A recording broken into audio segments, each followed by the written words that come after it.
Hello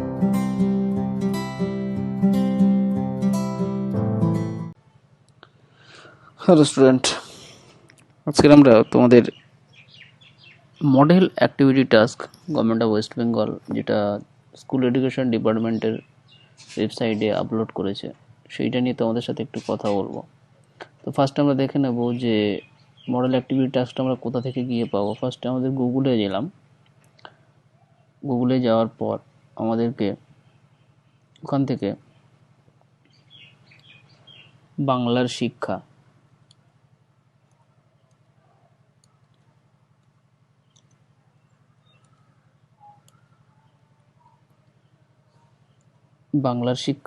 এই ওয়েবসাইটে আমাদেরকে যেতে হবে। বাংলার শিক্ষা ওয়েবসাইটে যাওয়ার পর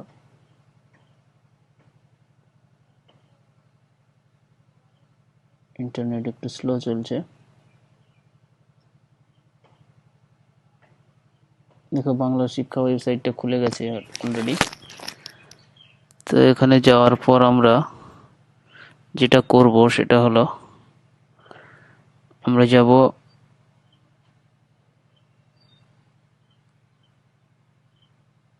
এখানটায় আমরা ক্লিক করব।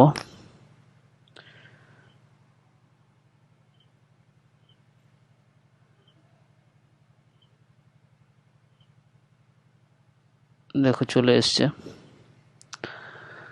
এখানে আমরা দেখতে পাচ্ছি যে মডেল অ্যাক্টিভিটি টাস্ক সংক্রান্ত সাধারণ নির্দেশিকা। এখানে দেখো অ্যাক্টিভিটি টাস্ক, এখানে দেখো লিস্ট দেওয়া আছে, সব ক্লাস ওয়াইজ লিস্ট দেওয়া আছে।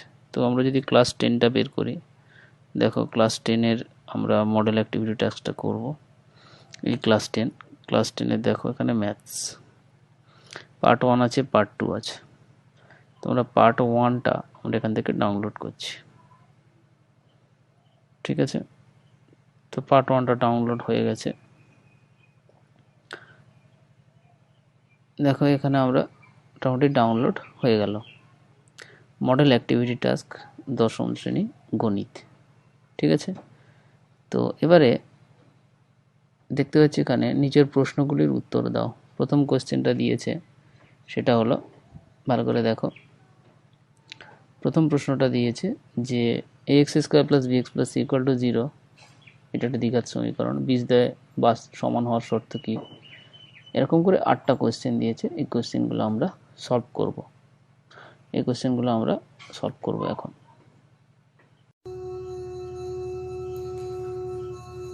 হ্যালো স্টুডেন্ট, তো মডেল অ্যাক্টিভিটি টাস্কের প্রথম যে অঙ্কটা আছে যে x square plus bx plus c equal to 0, এই সমীকরণের বীজদ্বয় সমান হওয়ার শর্ত কি। তো এই দ্বিঘাত সমীকরণের বীজদ্বয় সমান হওয়ার শর্ত কি হবে না, আমরা পড়েছিলাম b স্কয়ার মাইনাস 4ac, এটা সমাধান করছি, উত্তর বের করছি। b স্কয়ার মাইনাস 4ac এটা যদি 0 হয়, b স্কয়ার মাইনাস 4ac টাকে বলা হয় এই দ্বিঘাত সমীকরণের নিরূপক। b স্কয়ার মাইনাস 4ac যদি 0 হয় হলে ax square plus bx plus c equal to 0 দ্বিঘাত সমীকরণটির বীজ দুটি সমান হবে।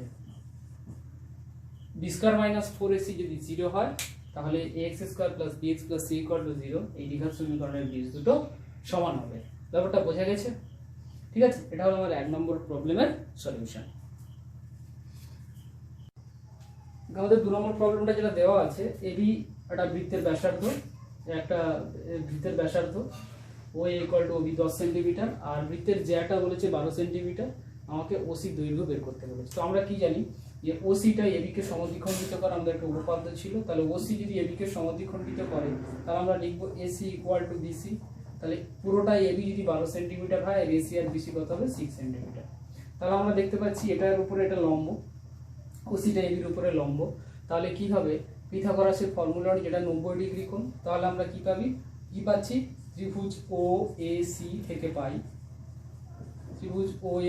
পাই কি পাবো না, অতিভুজ স্কয়ার ইকুয়াল টু লম্ব স্কয়ার প্লাস ভূমি square, O A square is equal to O C square plus A C square.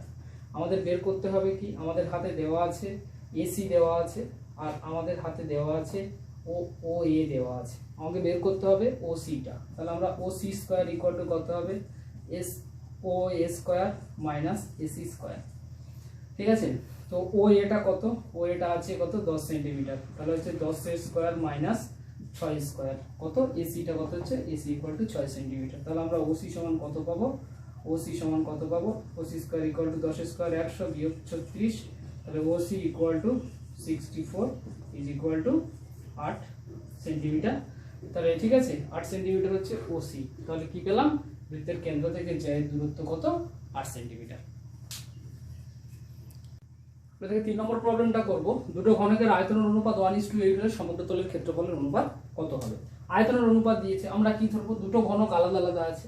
আমরা প্রথমে ধরে নিচ্ছি প্রথম ঘনকের বাহু সমান a একক, আর দ্বিতীয় ঘনকের বাহু সমান b একক ধরে নিলাম। তো প্রথম ঘনকের আয়তন কত হবে, প্রথম ঘনকের আয়তন বাহুর কিউব, এত ঘন একক, প্রথম ঘনকের আয়তন হবে, বা ঘনকের আয়তনের ফর্মুলা হচ্ছে বাহু ইন্টু বাহু ইন্টু বাহু। এবার দ্বিতীয় ঘনকের আয়তন কত হবে, দ্বিতীয় ঘনকের আয়তন হবে বি কিউব ঘন একক, হয়েছে, বি কিউব ঘন একক। এবারে আমাদের কি বের করতে বলেছে, ঘনক দুটির আয়তনের অনুপাত দিয়েছে 1:8। তাহলে আমরা কি পাচ্ছি, শর্তানুসারে a cube is to b cube is equal to 1:8, বা আমরা এখান থেকে কি লিখতে পারি, a cube by b cube is equal to 1/8। তাহলে আমরা এখান থেকে কি লিখতে পারি, a by b whole cube is equal to 1/2 এর whole cube। তাহলে এখান থেকে আমরা কি পেতে পারি, এখান থেকে আমরা পেতে পারি a by b সমান 1/2, a by b সমান 1/2। তো এখান থেকে a by b সমান 1/2 পেলাম, হয়েছে। তো এবার আমরা বের করব ওদের দুজনের সমগ্র তলের ক্ষেত্রফলের অনুপাত, বা আমরা এখান থেকে বের করতে পারি a ইকুয়াল টু b/2 বের করলাম। এবারে কি করব, প্রথম ও দ্বিতীয় ঘনকের সমগ্র তলের ক্ষেত্রফলের অনুপাত ইজ ইকুয়াল টু, ঘনকের সমগ্র তলের ক্ষেত্রফলের অনুপাত কি, 6 ইন্টু বাহু স্কয়ার। তাহলে 6 ইন্টু এ স্কয়ার প্রথম ঘনকের সমগ্র তলের ক্ষেত্রফল, 6 ইন্টু বি স্কয়ার দ্বিতীয় ঘনকের সমগ্র তলের ক্ষেত্রফল। এবার আমরা দেখো কি পেয়েছি, এখানে a সমান পেয়েছি b/2, তাহলে এর জায়গায় এর মানটা b/2 বসিয়ে দিচ্ছি, 6 ইন্টু b/2 এর whole square is to 6 into B square. তাহলে এখানে কত দাঁড়াচ্ছে দেখো, 6 ইন্টু বি স্কয়ার বাই 4, আর এটা 6 বি স্কয়ার, দুদিক থেকে 6 বি স্কয়ার রিমুভ হয়ে যাচ্ছে, বাঁদিকে পড়ে থাকছে 1/4 ইজ টু 1, 1/4 ইজ টু 1 যদি থাকে, তাহলে এটাকে আমরা ভগ্নাংশের যে সিম্পলিফাই করার নিয়ম অনুযায়ী এটা হবে 4 ইজ টু, সরি এটা দুদিকে 4 দিয়ে গুণ করব, 1 ইজ টু 4, ঠিক আছে। তাহলে এতে পেলাম তোদের প্রথম আর দ্বিতীয় ঘনকের সমগ্র তলের অনুপাত হচ্ছে 1:4। 4 নম্বর প্রবলেমটা দেখো, 400 টাকা 2 বছরের সমূল চক্রবৃদ্ধি সুদ 441 টাকা হলে বার্ষিক সুদের হার কত, চক্রবৃদ্ধি সুদের হার কত। তো প্রথমে আমরা কি কি লিখেছি দেখো, অঙ্কের মধ্যে কি কি দেওয়া ছিল, পি দেওয়া ছিল 400, এ দেওয়া আছে 441, মানে সমূল চক্রবৃদ্ধি 441 টাকা, এন মানে 2 বছর, আর বের করতে মানে সুদের হার বের করছি। তাহলে আমরা কি জানি, আমরা জানি ফর্মুলাটা আমরা লিখছি চক্রবৃদ্ধি সুদের a into a equal to p into 1 plus r by 100 whole to the power n। এখানে প্রত্যেকটা নোটেশন দেওয়া আছে, শুধু আমরা r টাকে বের করব। এটা আমরা একটু ঘুরিয়ে লিখছি, p into 1 plus r by 100 whole to the power n is equal to a। তাহলে এখান থেকে আমরা কি পাবো, p এর ভ্যালুটা বসাচ্ছি 400 ইনটু 1 প্লাস r এর ভ্যালুটা আমরা জানি না, r by 100 whole to the power 2 is equal to 441, right. তাহলে এবার আমরা কি পাচ্ছি, 1 plus r by 100 whole to the power 2 is equal to 441 by 400। এবার আমরা এখান থেকে কি পাচ্ছি, 1 plus r by 100 is equal to 2। আমাকে কি করতে হবে, এই পাওয়ার 2টাকে রিমুভ করতে হবে, 1 প্লাস r বাই 100 লাগবে। আমরা এটাকে স্কোয়ার ফর্মে সাজাচ্ছি, যেহেতু মাথায় 2 আছে, 21/20 হোল স্কোয়ার। তাই দুটোকে ভাঙলে কত হচ্ছে, 1 plus r by 100 is equal to কত হচ্ছে, পাওয়ার দুদিক থেকে উঠে চলে যাবে, ইকুয়াল টু 21/20। তাহলে আমরা কি পাচ্ছি এখান থেকে, বা r by 100 is equal to 21/20 -1, এপারে +1 ওপারে গিয়ে -1 হয়ে গেল। তাহলে কি জানা আছে r/100 is equal to 21 minus 20 by 20, তাহলে এখান থেকে পাবো 1/20, আরটা কি ওপারে গুণ হয়ে যাবে, r equal to 1/20 into 100 is equal two 5। তাহলে আমাদের কি হলো, সুদের হার কত পেলাম, চক্রবৃদ্ধি সুদের হার। অতএব চক্রবৃদ্ধি সুদের হার বার্ষিক 5%। এই হলো কি আমাদের 4 নম্বর প্রবলেম। দেখো 5 নম্বর প্রবলেমটা কি দেওয়া আছে যে x12 y27 ক্রমিক সমানুপাত হলে x ও y এর মান বের করো। তো আমরা কিভাবে করছি, দেখো এটা ক্রমিক সমানুপাত, যেহেতু x:20 x:12 is equal two 12:y is equal two y 27, ঠিক আছে। তো এখান থেকে কি পাচ্ছি, এগুলো যেহেতু অনুপাত করে নিয়েছি সমানুপাত, তাহলে একটু ভগ্নাংশ করে নিলাম x/12 12/y y/27, রাইট। তাহলে এখান থেকে এই দুটোকে নিয়ে একটা রিলেশন তৈরি করেছি, এটা দুজন মিলে একটা রিলেশন তৈরি করেছি, ঠিক আছে। এই দুটো মিলে যে রিলেশনটা তৈরি করেছি এখান থেকে দেখতে পাচ্ছি কোনাকুনি গুণ করেছি, দেখো এটার সাথে এটা কোনাকুনি গুণ করে xy 12 * 12 গুণ করলাম না, এমনি রেখে দিলাম। এবার এই দুটোকে গুণ করে দেখো y * y হচ্ছে y স্কয়ার আর 12 * 27। এবার কি করব, y স্কয়ারটা উপরে উঠে যাবে। আমরা সচরাচর কি করে এই দুটোকে গুণ করে নিয়ে বর্গমূল করি, আমি ওটা করব না, গুণ করে বর্গমূলটা করো না, জিনিসটা জটিল হয়ে যাবে। কি করলাম, 12টাকে ভেঙে নিলাম 2 2 3, আর 27টাকে ভাঙলাম 3 3 3, তিনটে 3 আর এটা দুটো 2 আর একটা 3। তাহলে এখানে দেখি পাচ্ছি দুটো 2 এর মধ্যে একটা 2 বেরোবে, দুটো 3 এর মধ্যে একটা, এই দুটো 3 এর মধ্যে একটা, তাহলে গুণ করলে কত বেরোলো, 18 18। তাহলে এখানে x * y যদি 12 * 12 হয়, তাহলে y x = কত হবে, 12 * 12 / y হবে। y টা নিচে চলে গেল, y = 18 বসালাম, উপর নিচে কাটাকুটি করে হলো 8। তাহলে কি পেলাম, x = 8 y = 18। 5 নম্বর অঙ্কের এটা সলিউশন। এবার দেখো আমরা 6 নম্বর প্রবলেমটা করছি। 6 নম্বর প্রবলেমটা কি দিয়েছে দেখো, ও কেন্দ্রীয় বৃত্তের এবি একটি ব্যাস, সি বৃত্তে অবস্থিত একটা বিন্দু, ওবিসি 60 ডিগ্রি হলে ওসিএ কত। ছবিটা এঁকেছি দেখো, ছবিটা কিন্তু আমাদেরকে ভালো করে আঁকতে হবে। এটা বৃত্ত, ও কেন্দ্রীয় বৃত্ত, এবিটা হচ্ছে বৃত্তের ব্যাস, আর দেওয়া আছে ও বি সি, সি একটা বৃত্তের পরিধির উপরে বিন্দু। বিন্দুটাকে এমন ভাবে নেব যাতে ও বি সি কোণটা 60 ডিগ্রি হয়। তাহলে বৃত্তটাকে এমন ভাবে নেব, এই সি বিন্দুটাকে ও বি সি যেন 60 ডিগ্রি হয়। আমি কি করেছি, ও সি জুড়ে দিয়েছি, এ সিটাকে জুড়ে দিয়েছি। এবার আমরা কি করছি, অঙ্কটা শুরু করছি। দেখো এটা 60 ডিগ্রি অটোমেটিক্যালি দেওয়া ছিল, ওবিসি 60 ডিগ্রি। এবার আমরা কি দেখতে পাচ্ছি, ওবি = ওসি, কেন ওবি = এসি, কেন এটা হচ্ছে একই বৃত্তের ব্যাসার্ধ, ঠিক আছে। এর একই বৃত্তের ব্যাসার্ধ, কোন বৃত্তের ব্যাসার্ধ, ও কেন্দ্রীয় বৃত্তের ব্যাসার্ধ ওবি আর ওসি। যেহেতু ওবি আর ওসি সমান, বাহু দুটো সমান, তাহলে এই বাহু দুটোর বিপরীত কোণ দুটো সমান হবে। এই বাহুটার বিপরীত কোণ এইটা, এই বাহুটার বিপরীত কোণ এইটা। তাহলে এটা যদি 60 ডিগ্রি হয়, এই বাহু দুটো যদি সমান হয়, তাহলে এই কোণটা কত ডিগ্রি হবে, এই কোণটাও হবে 60 ডিগ্রি, রাইট। তাহলে আমরা কি লিখেছি, OBC = OCB, OBC = OCB is equal two 60 degree.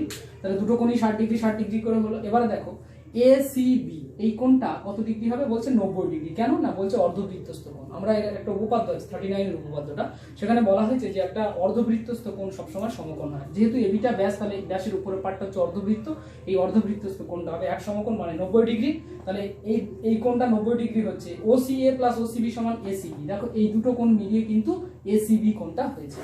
তাহলে ওসিএ + ওসিবি = এসিবি। এখান থেকে আমার দরকার কি, ওসিএ, এসি ওসিবিটাকে ওপারে পাঠিয়ে দিলাম, তাহলে মাইনাস হলো 90 থেকে 60, এটা অলরেডি 60 আমরা বের করেছি, বের করলে 30 ডিগ্রি। তাহলে ওসিএ = হলো 30 ডিগ্রি।